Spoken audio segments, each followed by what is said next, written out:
we must not solve one environmental problem by creating another one. So Belgium is one of the worst contaminated countries in Europe. Absolutely. There's a deposit of PFAS in the soil. Wow. Erik De Bruyn worked for 25 years in the city of Antwerp on compliance with environmental regulation. After the big scandal on PFAS or forever chemicals in 2021, he became PFAS Coordinator. Now he is leading groundbreaking, one of the first in the world projects to clean forever chemicals from soils with the power of nature. I think nature is so much smarter than us. That's why I strongly believe in phytoremediation. Quick one. This is Better Futures podcast, brought to you by C-biotech and Earth Plus. We are on a mission to create the largest soil and CO2 cleanup with nature and to turn construction from a huge carbon emitter into a huge carbon sink. If you'd like to know more about our work, click on the links below and enjoy this episode. Erik, I'm so happy to see you here today. Welcome. Thank you.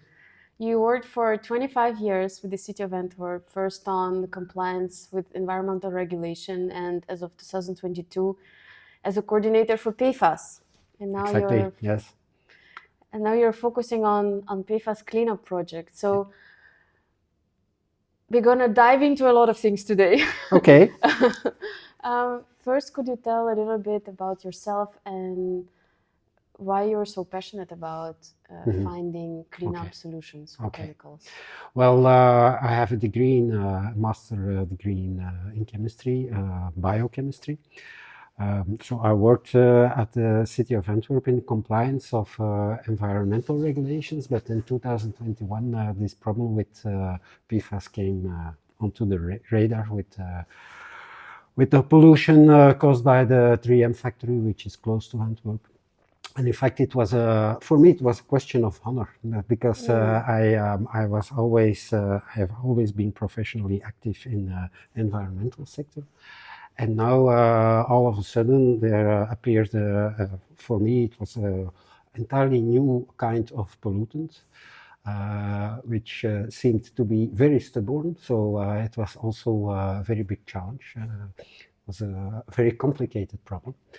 And then I saw a lot of classical remediation techniques were used to trying to solve this problem, like excavating the soil and pumping and treating the groundwater through active coal filter and so on and so on.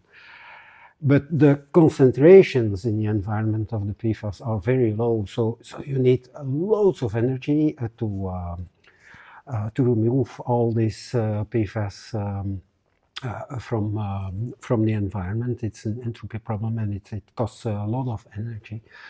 So it also causes a lot of carbon dioxide, which goes into the atmosphere. And I thought, well, we must not solve one environmental problem by creating another one. So, and the surfaces where this pollution is taking place are huge, while sometimes the concentrations are really very, very low, but still too high to be healthy. So, already in 2021, I read a lot of literature on the internet on phytoremediation solutions which were developing. And I thought, well, we have to search the solution also for the city of Antwerp in that direction. And that's why I came into contact with all the phytoremediation projects also here at C-biotech. I love it. It's the case of honor. So, yeah, it was a case of honor. Yeah, absolutely. Yeah, yeah. For our listeners, could you explain, please, what PFAS or forever chemicals are and how do they end up in the environment? Okay, so those PFAS molecules are very useful for several purposes because they can resist very high temperatures. They are also surface active, which means that they are used in a lot of industries, like they are also repelling water repellent, for example, which makes them very useful in paper industry, in textile industry, in coating of electronic devices and cars and everything. But they are also used in, for example, in firefighting foams, or they were used in firefighting foams because now alternatives are developing. But until 10 years ago, they were commonly used in firefighting foams, which is one of the pathways how they come into the environment. The other pathways are the production, of course, of the PFAS. If you have a plant which is producing the PFAS, like 3M, they have they spread it in the air, in the water, everything. So and a third pathway to which it comes in the environment is because we are using all those products, in fact, and we are. It comes in the form of waste, solid waste, liquid waste. For example, the sewage cleaning installations, they have to absorb a lot of PFAS, but in fact they can't do anything with it. So there are a lot of sources of pollution. How dangerous is it? I mean, you described that factories create the pollution, the products that we use create the pollution, the waste from us creates this pollution. What does this pollution mean? How bad it is? What does it cause? Well, as I said before, and that's one of the problems is that those PFAS appear in the environment in very low concentrations. But those low concentrations are already enough to cause severe health problems if you are exposed to it during a long time. And that's because they are very resistant. So they will always accumulate in biosystems, also in the human body. And because they are not destroyed by metabolism, they accumulate all the time. Especially in the fat tissues. And when this accumulation takes place, they begin to reach such high concentrations that they cause problems with, for example, the hormone system or the immune system of people. And so you can't say that it's very difficult to say this person is ill and he's ill because of PFAS. But if you have a higher exposure to PFAS, you will get more chances to get ill. That's the problem, and that's what we see already now in the United States and also in Europe, in places where high PFAS concentrations occur in the environment. You will also see correlation with the health problems of the people there. I read a study by ChemSec that global healthcare and social costs of PFAS is $17.5 trillion per year. I was quite shocked. And there was another study that if we continue producing PFAS at the same rates, we will need more than a global GDP to clean up the pollution. It's just insane. Surrealistic. Yeah. Absolutely. Yeah, that's true. So of course you can't. It's also rather absurd trying to clean up the PFAS if we are still producing it. So first step is we will have to reduce the production, of course. I say reduce, not because we can't stop it entirely, because I think in some niche markets it will still be a necessary evil for certain practical purposes, but we will have to limit it as much as possible, and we must try to find alternatives, and if we have reduced it enough in production, then it becomes useful. It will be useful. It will be necessary to clean it from the environment. But if we want to clean it from the environment, we will have to see also what the energy balance is, and that we we try to do it as efficient as possible, and I think phytoremediation is a key to that. Indeed, indeed. Before we go into phytoremediation, Belgium is one of the worst contaminated countries in Europe. Absolutely. Mm-hmm. I think because 3M is close to Antwerp, Antwerp is one of the epicenters. Mm-hmm. How bad are things in Antwerp and around Antwerp, and how can citizens that are living in contaminated areas can protect themselves? Well, situation is not very nice in Antwerp and broader area of Antwerp, and especially in Zwijndrecht, very close to the plant. And as long as we haven't cleaned the environment, people need to make precautions to lower as much as possible their exposure to PFAS. And they can do it, for example, by avoiding, for example, eating eggs from chickens who are in their own garden, because PFAS pollution from the plant of 3M has always come by air. Mm-hmm. So it deposes, there's a deposit of PFAS in the soil, and especially on the surface of the soil. So if you have your own chickens, then you must be careful with eating too much eggs from them.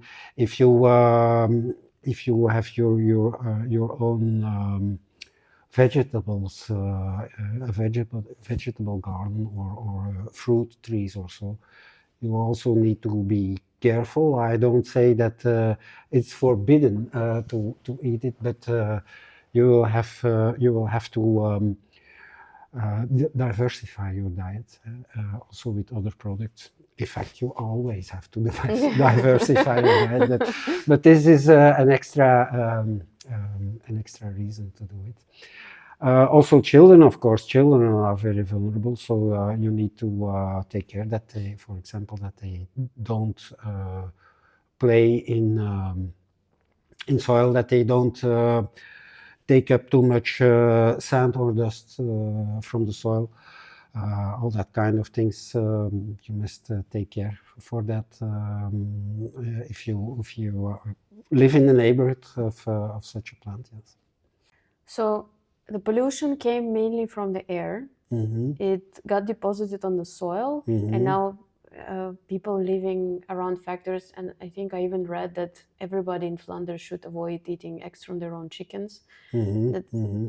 people need to take precautions. Mm-hmm. If we have a whole region that is polluted, and you specifically mention eggs mm-hmm. and other types of plants,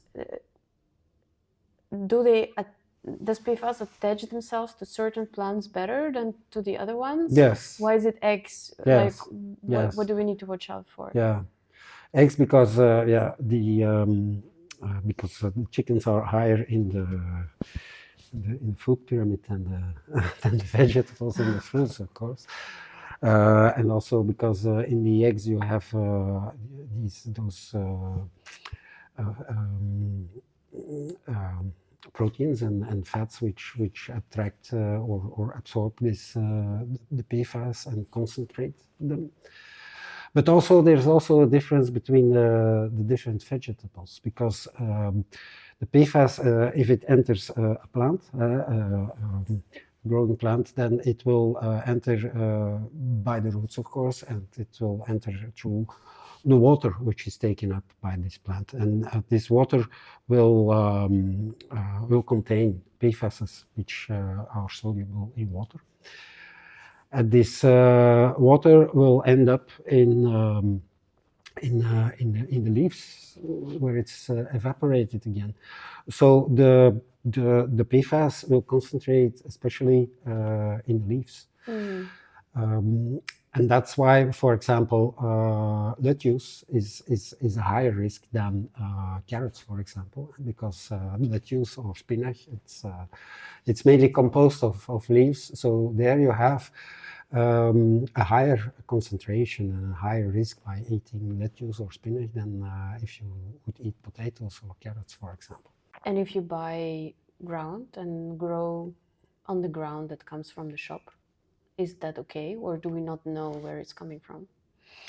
Well, it's more safe of course it's more safe than if you grow your vegetables in a natural soil, I would say. But we still need to be careful in those environments because dust is spreading all the time, and even if the soil you have bought in a shop in plastic bags, probably it will be clean, but it will not stay clean because the whole environment is polluted, and it will enter again into your vegetable parcels, in fact. So you still need to be careful, yeah. Wow. Okay, so the situation is pretty intense because there was production and the usage, and we have it in everyday products. And we should be careful with our own gardens. But what about farmers? Are they facing similar issues? Because I mean, they have huge lots of soil.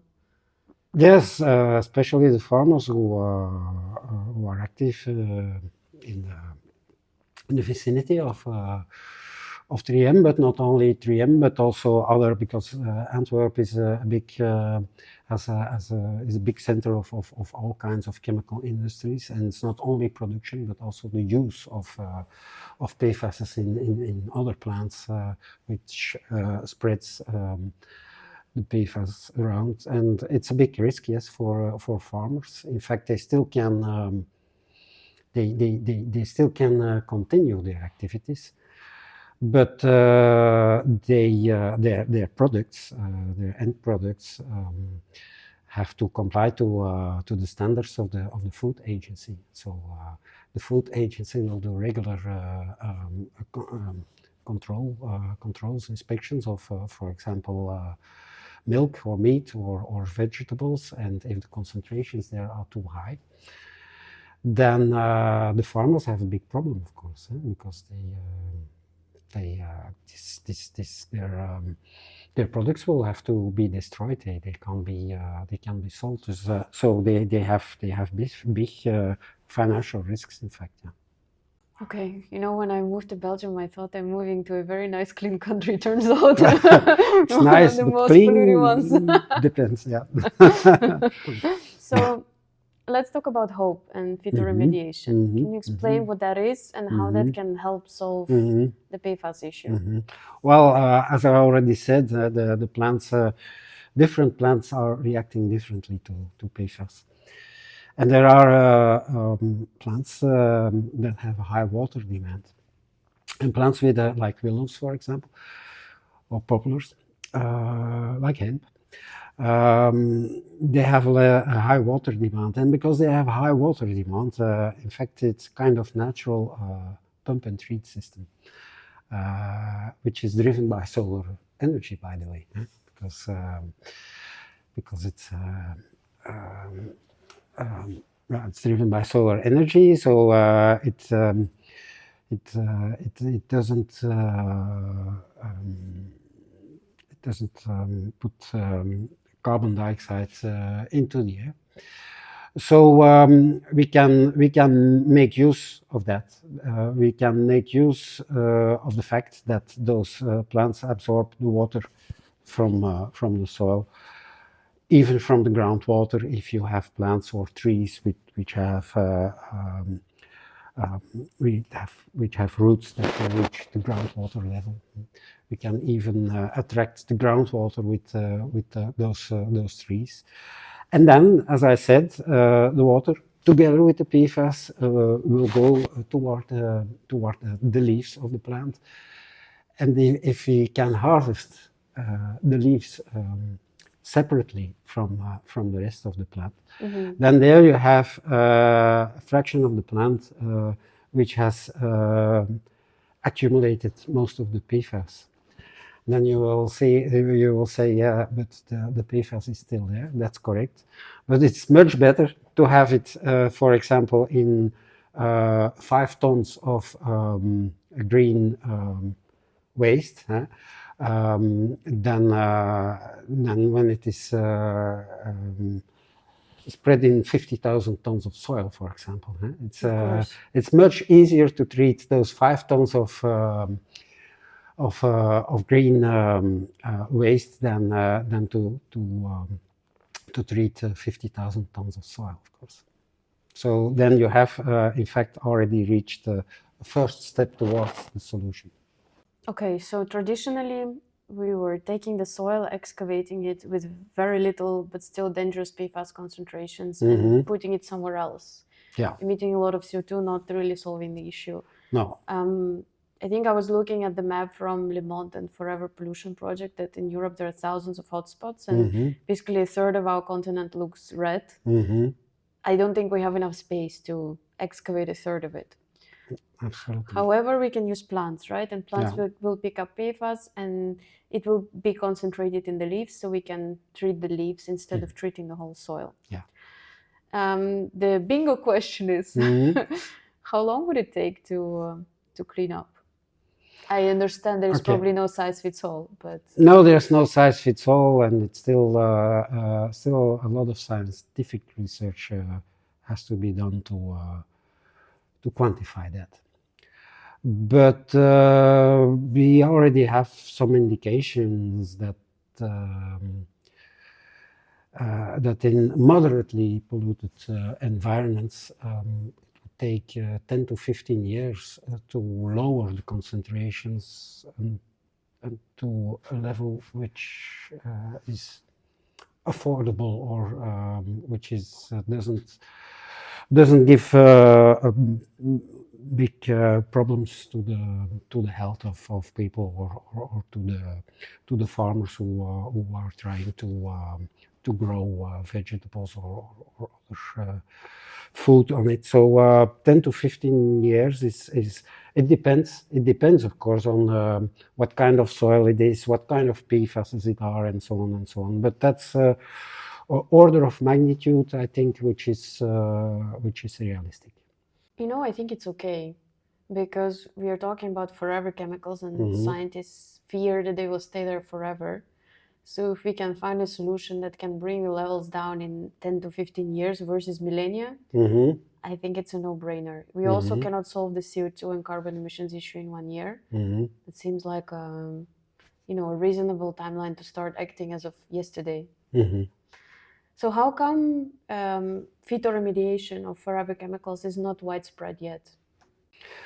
The phytoremediation concept is not yet widespread, I think, because we still have to quantify all the parameters, because every situation is different, and you need to have a set of parameters which you can change and in a controlled way, so that you can more or less guarantee that it will be a solution. Because now we expect it to be a solution, and very probably it will be a solution.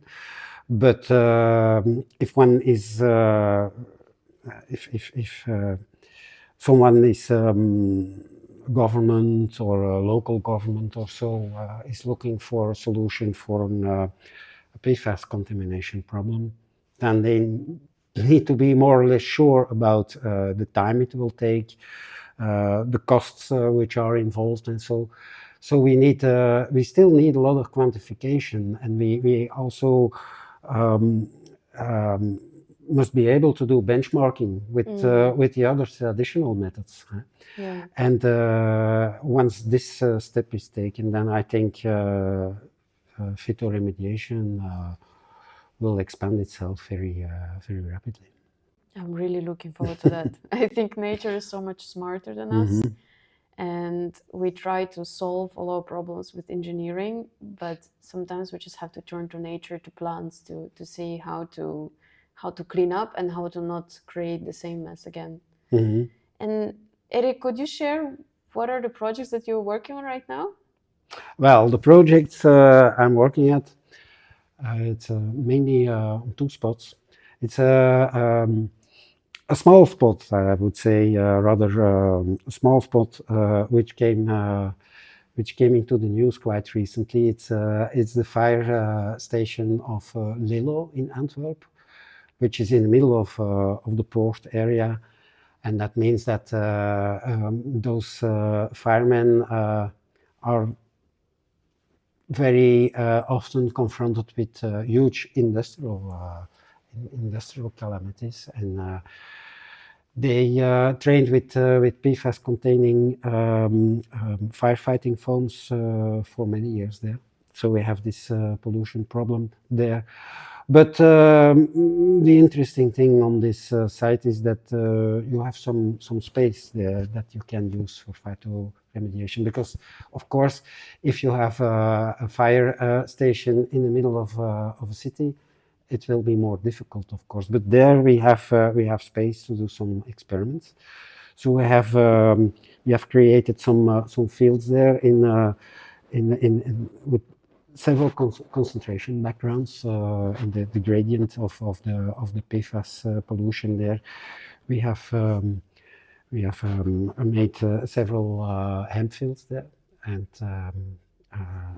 now the seeding is going on, and over this year, till the end of this year, we will harvest, and we will measure the concentrations in the soil, in the water, in the plants, and so on, to see if the system works and if we can quantify it. But then we have a second spot where we are also doing some field work with phytoremediation, and that's Campus Vesta in Randstad. It used to be a military base, but now it has become a training ground for fire brigades from all over the country, even from the Netherlands and so on. So they also have their PFAS pollution problem, but there's even more space around it, green spaces, grass fields, and so on, where we can do something with phytoremediation. And we will not limit ourselves there to hemp. We are also going to plant hemp, but we are going also to plant willows there, to trying to find a solution for the groundwater, because the hemp, it will be a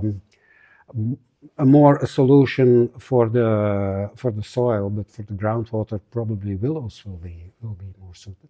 That's because they have deeper roots? Because they have deeper roots, yes, exactly. And also with the hemp, we are going to do some experiments with several additives, like enzymes and so, and catalysts and everything, to see if these additives, if they there's two ways in which those additives can help the hemp to do its cleaning work. That's first, if it helps the plant to take up the PFAS, and if it liberates the PFAS from the soil. That's the first way. And the second way to help is if the biomass grows faster. If you have more biomass, if you have bigger leaves, then the plant will even need more water, and it will absorb even more PFAS. So we are experimenting now with all those parameters to see what's the best formula in which circumstance, and so on and so on. So the nutrients and all kinds of parameters we are testing there. So it will be even it's a site which has even much more possibilities than Lillo. This is so exciting. Yeah. I think also for the fact that emergency services and firefighters, they fight every day to protect our lives. I was talking to the Mayor yesterday at Lillo. They're responsible for 8 fire stations across Antwerp, and they deal with 16,000 incidents per year. That's crazy. That's Yeah, And I wasn't aware of that. it came to me as a shock. They said they have 100 people all the time in duty. And I think they're also one of the most exposed ones because of the firefighting foam and PFAS and probably the firefighting gear. And I think it's the right thing to do to clean up also the environment in which they have to work. And also exciting that I guess after these tests, you will be able to scale the solution that works most across other locations, right? Yeah, yeah. Then we have a basic receipt, and then we can adjust it to the needs of the several circumstances in other places. That must be the final goal of all the things we are trying now. Yeah. This is so exciting. Yeah, because we often see absolutely. problems and we get overwhelmed by facts and the problems and the pollution and how bad that is. But now literally we can imagine a much cleaner environment in 10 and 15 years. Of course, hopefully that the regulators also deal with the regulation itself to try to limit the forever chemicals as much as possible and to stimulate innovation. But then we can also really imagine a better future where in 10, 15 years we have a lot less of this pollution in our environment and eat better food. Because, for example, I'm as a mother, when I read this research, I go to the shop, I don't know what else to buy. I don't know which eggs to buy, if to buy them at all. I don't know where they're coming from. The same with food. And I don't want to be in that situation where you don't know which food is good for your family. You're going to a shop and in fact you're entering a minefield or so because you don't know where it is. Yes, it's like a lottery. Oh my God. There was this research from, I think, Pesticide Network in Europe, and they calculated the amount of PFAS in fruits and vegetables. I guess the numbers came because of the usage of pesticides that also contain PFAS. So we literally spray them on our food. And because of the environment pollution, because Belgium and the Netherlands scored the highest out of whole Europe, with 27% on average with fruits and vegetables produced here that are contaminated. Average EU number was 20%.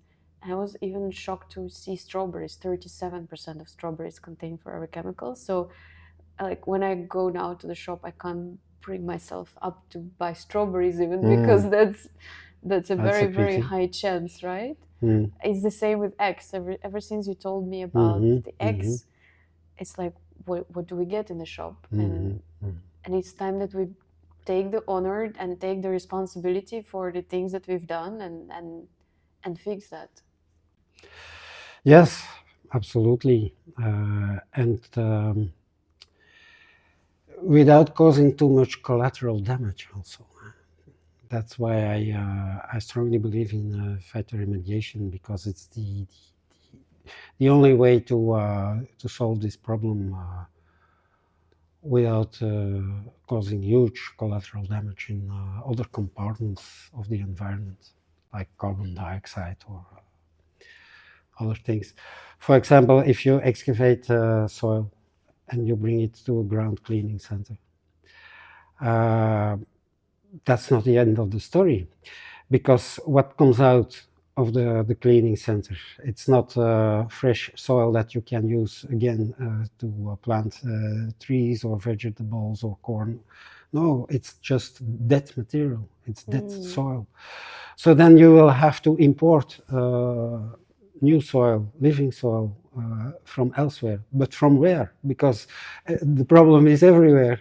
So if you want to replace the excavated soil with fresh soil, you will have to get it from very far, Eastern Europe and so on. So those are not sustainable solutions. So that's why we need to develop a phytoremediation solution. And also soils are very degraded. I think in the EU it's 60-70%. We can't just keep, it's like in a linear economy, we can't just keep, polluting stuff or producing stuff and throwing it away and finding something new, right?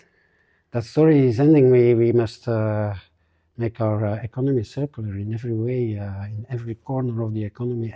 Everything will have to be organized in a circular way, not in a linear way like now. It will be a huge task also. It's the entire transformation of the economy. We need to find other energy sources. We need to find new concepts to make it circular and so on. But yeah, you can look towards it as being huge problems, and of course it are huge problems. But we are living in times of transformation and of possibilities. So that also means that it are very exciting times for the moment. I like the way you say it. Speaking of exciting times, which advice can you give to businesses, governments, people on how to change and deal better with the pollution that we are creating? How to switch to a new system? Well, the first step you need to take, I think, is please think about all those questions in the long term. In the short term, you still can have the illusion that you will have some cheap solution there, and which most of the time is not really a solution, but just puts the problem under the carpet. So don't do that, because most people have children, have grandchildren. So you just push the problem away towards future generations. So we should not do that. So think in the long term and think circular and think sustainable, and try to apply those rather general and abstract principles. And it's for the experts in every industry and in every company to translate it into solutions in their own sector. And if they can develop that, they will see that huge markets will open up, because regulations will be more severe in the future. People will be more critical about the products they buy. So if you invest in sustainability, and then you are also investing in the profits of your own company, in fact, and in the future of your own company. That is a very, very powerful message in terms of not pushing the problem away to our children and grandchildren, and in terms of creating new markets and new opportunities. Absolutely. You said that we live in the times that are full of hope, full of opportunity. Erik, what gives you hope? What gives me hope is that so many people in so many countries are working hard and put their intellectual capacities, their creativity together to find solutions, because those problems are too widespread, they are too holistic, they are too multi. There are too many aspects involved. It's not one person or not even a small group of people that can solve that. We need networks, we need people that come together from several disciplines, several backgrounds to put all their knowledge and creativity together, and that gives me hope, and it's also a very exciting way to work, and to also to learn to know new people, and so on and so on. So there are a lot of positive aspects also in all this situation. Thank you, Erik. In my eyes, it's not just an honor, you are my champion. And as a mother of two, I want to really thank you that you are working really hard to figure out a solution and to clean up our environment from forever chemicals. I think everybody will be really grateful, and we can't wait to see the results of your projects and see how we can scale them up all over the world, so that we can have better food, cleaner soils, cleaner water, cleaner air to breathe. So thank you so much for all the work that you're doing. And I'm looking forward to share with the world later on how it progresses. Thank you, and I hope I will have to. I will be able to announce. I hope I will be able to announce good news next month, next years. We will see, but I'm very hopeful. Thank you.